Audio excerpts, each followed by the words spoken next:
வரும் 12ஆம் தேதி சிபிஐ முன்பு ஆஜராகிறார் விஜய். தவேக தலைவர் விஜய் ஜனவரி 12ஆம் தேதி சிபிஐ விசாரணைக்கு ஆஜராக இருக்கிறார். கரூர் கூட்ட நெரிசலில் சிக்கி 41 பேர் உயிரிழந்த வழக்கு தொடர்பாக விஜயிடம் சிபிஐ விசாரணை நடத்த இருக்கிறது. விவரங்களோடு இணைந்திருக்கிறார் நமது செய்தியாளர் ராமகிருஷ்ணன். ராமகிருஷ்ணன், இப்போ 12ஆம் தேதி சிபிஐ முன்பு விஜய் ஆஜராக இருக்கிறார். அவரிடம் என்ன மாதிரியான விசாரணைகள் நடைபெற இருக்கிறது? விவரம் என்ன? கண்டிப்பாக. அதாவது 11 பேரை பலி கொண்ட கரூர் சம்பவம் தொடர்பாக 12ஆம் தேதி சிபிஐ முன்பு ஆஜராகி அதற்காக 11ஆம் தேதி ஞாயிற்றுக்கிழமை அன்றே அவர் தலைநகர் டெல்லிக்கு வர இருப்பதாக கூறப்படுகிறது. இந்த சம்பவத்தை பொறுத்தவரையில் கடந்த செப்டம்பர் மாதம் 27ஆம் தேதி நடைபெற்றது. விஜய் கலந்து கொண்ட அந்த பொதுக்கூட்டத்தில் 41 பேர் கூட்ட நெரிசலில் சிக்கி பலியானார்கள். இந்த சம்பவம் ஒரு பெரும் அதிர்வலைகளை ஏற்படுத்தியது. வழக்கை விசாரித்த உச்சநீதிமன்றம் சிபிஐ விசாரிக்க வேண்டும் என்று உத்தரவிட்டு ஒரு குழுவை அமைத்தது. அந்த சிபிஐ அதிகாரிகள் கரூர் சம்பவம் நடைபெற்ற அந்த இடத்திற்கு நேரடியாக சென்று விசாரணை மற்றும் ஆய்வுகளை நடத்தினார்கள்.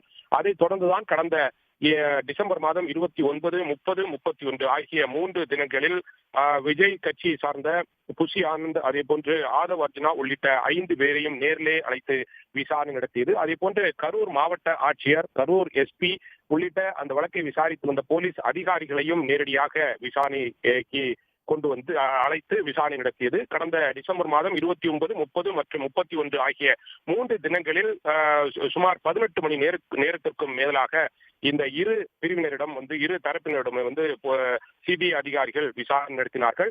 2 தரப்பினரிடையும் விசாரணை நடத்திய போதே விஜய் இந்த சிபிஐ அதிகாரிகள் விஜயையும் விசாரணைக்காக அழைப்பார்கள் என்று செய்திகள் என்பது பரவி வந்த அந்த சூழ்நிலையில் அன்றைய தினம் செய்தியாளரிடம் பேசிய அந்த கட்சியை சார்ந்தவர் விஜய்க்கு சம்மன் அனுப்பப்பட்டிருக்கிறது அல்லது விஜய் விசாரணைக்காக சிபிஐ அதிகாரிகள் அழைப்பார்கள் என்று செய்திகள் வெளியாவது தவறானது என்று அன்றைய தினம் தெரிவித்திருந்தார். ஆனால் அன்று விசாரணை முடிந்து சுமார் 6 நாட்களில் ஜனவரி மாதம் 6ஆம் தேதி அன்று சிபிஐ அதிகாரிகள் விஜய்க்கு சம்மன் அனுப்பினார்கள்.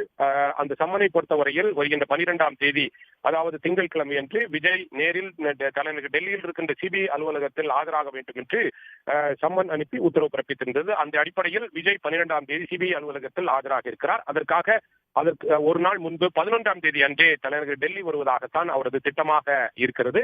ஏற்கனவே போலீஸ் அதிகாரிகள், கலெக்டர், எஸ்பி மற்றும் விஜயினுடைய கட்சியை சார்ந்த 5 பேரிடம் சிபிஐ விசாரணை நடத்தியிருக்கிறார்கள்.